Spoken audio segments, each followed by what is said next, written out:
Hello, everyone. Yay, people know me, but we're not here to talk about me.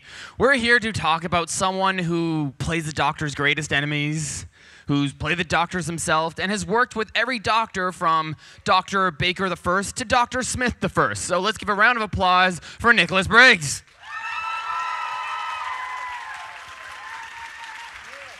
He came up that way.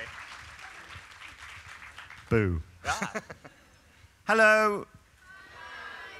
Thanks for turning up. That's all we've got time for. And that was great. Nice to coming out. Hey. Okay, ask away. So how this is going to work is we've got our mic right there in the middle. So if you've got any questions, feel free to step up to the mic and give us a talk and ask away. And I guess I will start one off with a brief question. Oh, this is a bit like being in a Dalek, isn't it? Yes, exterminate. Yes, go on. So, I mean, you've been doing the Daleks for a while, since Christopher. Now, in Asylum of the Daleks, there was a lot of them there. Did you get paid for the episode, or did you get paid by the Dalek? Yeah, I just get paid for turning up. Yeah, it's a shame, isn't it? I know when I'd already done the story where the Daleks and the Cybermen had a big battle, you know, at the end of David's first season. Yeah. That one. And then I got a new agent, and then when I did the Pandorica one, isn't it, when the Cybermen and the Daleks are together, again. And even the Judoon were there. Oh, yeah. Yes. My new agent said to me, do you get paid twice, you know, for that? I said, no, it just doesn't work that way, unfortunately. You got to get him to start renegotiating. Yeah, I know. Yeah. Renegotiating and the BBC, those two words don't go together, you know. They just say, he's lucky he's not getting a pay cut. Everyone else is because of the recession, you know. All right, so we got our first question up here, so step to the mic and give us what you got. Hello. All right, so the Dalek voice. Yes. How much of that was you deciding this is what I want it to sound like, and how much of that was the director saying, no, we need you to deepen up a little bit, we need you to be more raspy, that sort of thing? Oh, well, when I first came to do the Dalek voice for the TV series, of course, I've been doing it for the Big Finish audio CDs. How many of you know about the Big Finish?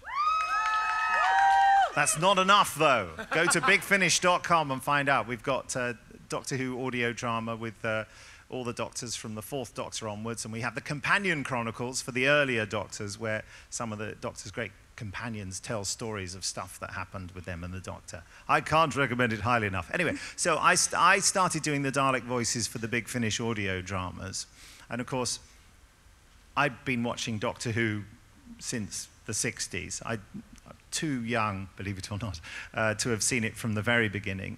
But I was very aware of the previous Dalek voices. You know, I don't know whether you know, the original Dalek voice was done by Peter Hawkins, and also David Graham as well, who did voices for Thunderbirds. I don't know whether any of you heard of Thunderbirds.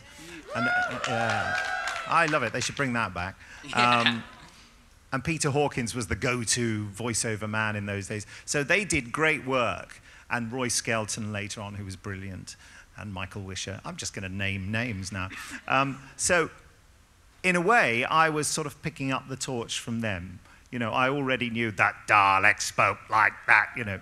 But we decided to push the envelope a little bit more. And it was Russell T. Davies, the executive producer, who said to me, you know, we know you know how to do the classic Dalek, but let's push it a bit further. And so I always use the analogy of, if you think of the entire range of human expression in the voice as being 100%, the Daleks were previously about 10%, and I immodestly feel I've stretched it to 30, you know, and made them as expressive as they can be without, you know, them getting too nice.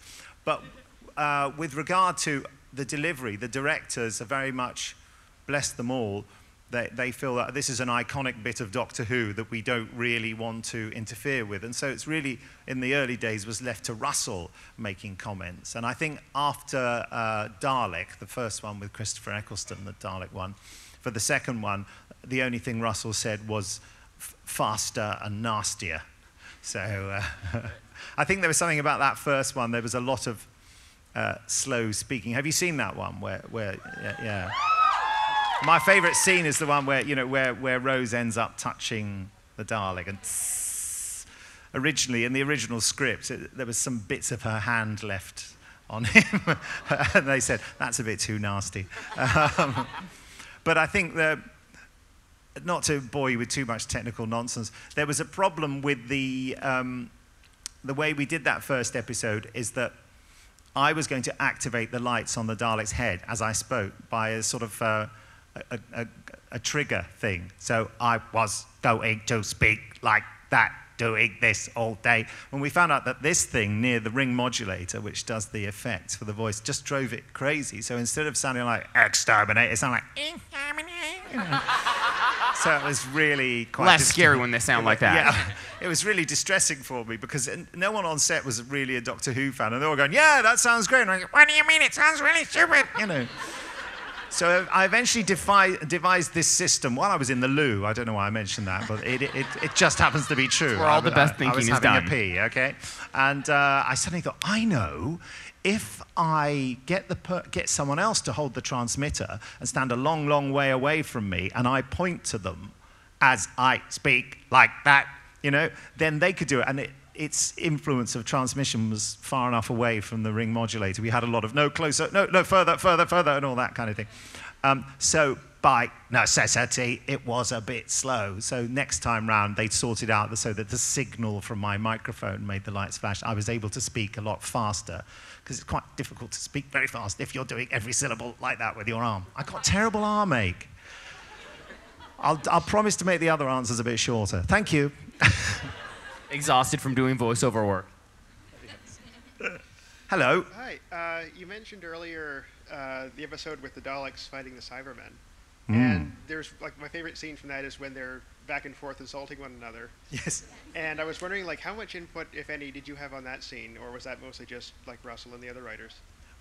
Well, they were more strict in Russell's time about altering stuff. They're a bit more open to changing stuff a bit now. I don't know why that is. It's just the way. I mean, before, if you wanted to change a line, several phone calls would have to be made. Because I suppose they figured, you know, we've slaved for months writing these scripts. We don't want some actor to just rock up in the studio and go, hell, I'm not going to say that. I think I'll say this instead of, no, you know, my brain bled over that line. I can't, you know.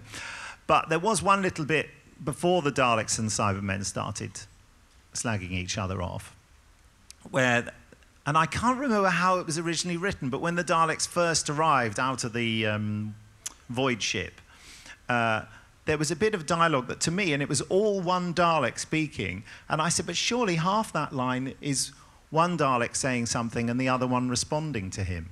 So we just did it in the first take, and then the continuity lady, you know, who checks the lines and shouts out if people get them wrong and stuff, just went completely berserk, saying, no, you can't do that, you can't do that. So we had to go and ask the line producer, Phil Collinson, if it was okay to change the line. Now, he'd been up recceing locations all night, so this is how he was on set. Like that, you know. So we went up to him and woke him up and, what, you know, and we explained to him, we want to split this line up into two, and we want it to be another Dalek. And he's just woken up, and he's looking at me, and I said, and you know, so the black one says to the gold one, and then he turns around, and you know, and he just went. You could see he's thinking, I have to look like I'm considering this. Yeah, all right. That was it. So we did change that, but no, with the back and forth between the Daleks and the Cybermen. I mean, the bizarre thing about that is that, you know, it was done in the warp ship room, and then, of course, they were listening to it in the other room where the Doctor and Jackie were, and then there was the stuff in the corridor as well. So I did it in several different locations. So I did that scene over and over again. And the only thing is, I never know which take they're going to use of me doing it, you know? And so it's quite a lot, with actors when they're on screen, they know that they give their best performance when it's the close-up, that this is the shot. But it's kind of like the close-up all the time for me. So it's quite a strain. You can, because if you ever let the ball drop, you think that's the take they're going to use, isn't it? You know, when I sounded Welsh or something. You know. Not that that's a bad thing, obviously, for any Welsh people here. Disclaimer. Yeah. Anyway, there's vaguely an answer in there somewhere. Thank you. Goodbye. Goodbye. Yes. Hi. I was wondering if you know if there's any plans to have a Three Doctors episode. Say that again? To bring the 3 Doctors together? Oh, I wouldn't know. No? I was hoping you'd have inside It'd be a great idea, wouldn't it? Yeah, just like the original Doctors had 3 Doctors and 5 Doctors. Yeah, I think they should do it. I reckon David would come back. Yeah. But I mean, convincing Christopher Eccleston. He's been quite adamant in his interviews of not necessarily fond of returning. Yeah, although I've recently heard, I've heard people tell me that they've been told that someone they knew read an article somewhere. I think this officially qualifies now as an urban legend. Friend of a friend that's of a right. friend. With some fish and chips wrapped in the newspaper. Where he has started to say, Chris Eccleston has started to say things that don't entirely mean that he wouldn't definitely do it. So, you know, fingers crossed. It'd be brilliant if the Daleks were in it too. Well, you got to be in it, yes. That was subtle. Yeah. Hal-Con.